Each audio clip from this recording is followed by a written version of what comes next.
8월 13일 수요일 스가랴서 8장 1절에서 13절입니다. 스가랴 8장은 바벨론 포로에서 돌아온 이스라엘 백성에게 주신 하나님의 위로와 소망의 말씀입니다. 그들은 기완했지만 눈앞에는 여전히 폐허가 된 성전과 황폐한 거리, 그리고 불안한 마음이 있었습니다.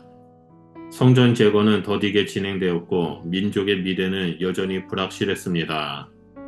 바로 그때 하나님께서 내가 시온에 돌아와 예루살렘 가운데 거하리니 라고 선언하시며 무너진 공동체를 친히 회복하시겠다라고 약속하십니다. 이는 단순한 건물 복원이 아니라 하나님의 임재가 다시 그들 가운데 임하는 놀라운 사건입니다. 오늘 이 말씀은 과거의 역사 속에만 머무는 것이 아니라 절망과 낙심 속에 살아가는 우리에게도 동일하게 주어지는 회복의 약속입니다. 이 약속은 우리를 하나님의 마음과 계획으로 이끌며 본문이 전하는 세 가지 중요한 메시지로 우리를 자연스럽게 인도합니다.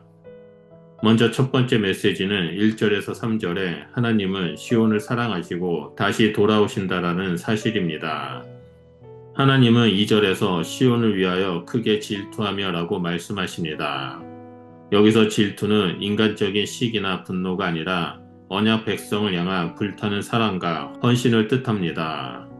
그 사랑은 마치 신랑이 신부를 향한 변함없는 마음과 같이 어떤 상황에서도 포기하지 않는 집요하고 순전한 열심입니다.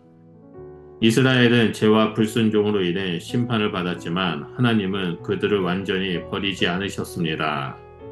오히려 그들의 회개와 돌아옴을 기다리셨고 마침내 시온에 다시 돌아와 그 한가운데 거하시겠다라고 약속하셨습니다.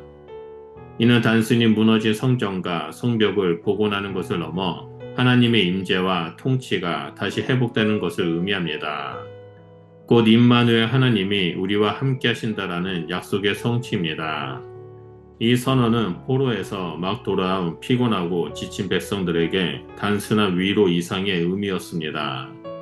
하나님의 임재는 그들의 과거 상처를 치유하고 그들의 미래를 향해 나아갈 힘과 담대함을 부어주십니다. 하나님이 우리 가운데 계신다라는 사실만으로도 절망은 희망으로 바뀌고 무너진 마음은 다시 일어날 수 있습니다. 둘째로 4절에서 8절을 보면 하나님의 회복은 공동체의 안정과 기쁨을 가져온다는 사실입니다. 하나님이 돌아오시면 늙은이와 어린아이가 함께 거리에 있을 것이라고 말씀하십니다. 이는 단순한 세대 간의 공존이 아니라 전쟁과 재난, 불안이 사라지고 안전이 보장되는 사회의 모습입니다. 늙은이가 지팡이를 짚고 평안히 거리를 거니고 어린아이가 두려움 없이 놀 수 있다는 것은 하나님이 주시는 완전한 평화의 증거입니다. 이 장면은 하나님 나라의 한 단면을 보여줍니다. 강자가 약자를 억압하지 않고 연약한 자들이 보호받으며 세대 간의 단절이 아닌 연합과 사랑이 흐르는 공동체입니다. 이는 하나님이 다스리시는 나라의 표징이며 그분의 임재가 있을 때만 가능한 모습입니다. 하나님은 또한 그들은 내 백성이 되고 나는 그들의 하나님이 되리라 라고 말씀하시며 관계의 회복이야말로 모든 축복의 핵심임을 밝히십니다. 하나님과의 관계가 온전히 회복될 때 공동체는 외적인 번영과 내적인 기쁨을 동시에 누리게 됩니다. 하나님의 회복은 단순히 환경의 변화가 아니라 하나님과 함께하는 삶에서 나오는 참된 행복과 평화를 주십니다. 세 번째로 9절에서 13절을 보면 하나님의 약속은 손을 강하게 하신다라는 사실입니다. 당시 백성들은 성전 건축과 도시 재건 과정에서 경제적 어려움, 외부의 방해, 그리고 내부의 불신으로 큰 낙심을 겪고 있었습니다. 이런 상황에서 하나님은 이날에 남아있는 자들아 너희 손을 강하게 할지어다 라고 명하십니다. 이는 단순한 격려가 아니라 하나님의 약속을 근거로 한 믿음의 행동 촉구입니다. 하나님의 약속은 기다림에 머물지 않고 믿음으로 나아가게 합니다. 하나님은 그들의 손을 통해 성전과 도시를 다시 세우실 계획이었고 그 순종과 수고를 친히 복 주시겠다라고 하셨습니다. 과거에는 수고가 헛되었고 저주와 결핍이 있었지만 이제는 하나님의 언약 안에서 그 모든 수고가 복으로 전환될 것입니다. 이 말씀은 우리에게도 동일하게 적용됩니다. 삶의 무게에 눌려 손을 놓고 싶은 순간에도 하나님의 약속은 다시 일어나도록 힘을 줍니다. 약속에 하나님이 함께 하신다면 우리는 포기 대신 순종을, 두려움 대신 믿음을 선택하게 됩니다. 그리고 그 손으로 다시 사명을 붙들고 하나님이 주신 회복의 역사를 함께 써내려가게 됩니다. 스가랴 8장은 무너진 삶과 공동체에도 하나님의 회복이 가능하다는 확실한 약속을 전합니다.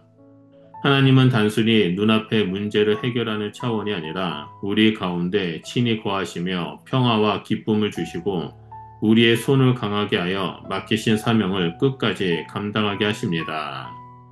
이 회복은 잠시 마음을 달래는 단발적인 위로가 아니라 우리를 날마다 새롭게 하시는 하나님의 끊임없는 은혜의 역사이며 삶의 전 영역을 변화시키는 지속적인 변혁입니다. 지금 우리의 상황이 미완성이고 눈에 보이는 성과가 미약할지라도 하나님은 이미 우리 안에서 새 일을 시작하셨습니다. 하나님의 임재는 두려움 속에서도 담대하게 전진하게 하고 연약함 속에서도 꺾이지 않는 소망을 붙들게 합니다. 하나님이 우리와 함께 하신다라는 사실은 불확실한 미래 앞에서도 흔들리지 않는 신뢰의 토대가 되며 가장 깊은 밤에도 우리를 밝히는 빛이 됩니다. 그러므로 약속을 굳게 붙잡고 끝까지 달려가며 맡겨진 자리에서 충성하고 인내하는 성도님들이 되시길 예수 그리스도의 이름으로 축원드립니다. 기도하겠습니다. 사랑과 은혜가 풍성하신 하나님, 무너진 우리의 삶과 공동체를 다시 세우시는 주님의 은혜를 찬양합니다. 하나님이 우리 가운데 계시며 주시는 평화와 기쁨을 누리게 하시고 약속을 붙잡아 믿음으로 손을 강하게 하여 사명을 완수하는 자들이 될 수 있도록 역사하여 주시옵소서. 그래서 우리의 모든 상황 속에서도 주님의 회복이 나타나게 하시고 예수 그리스도의 이름만이 높임을 받는 일들이 일어날 수 있도록 함께하여 주시옵소서. 예수 그리스도의 이름으로 기도드립니다. 아멘.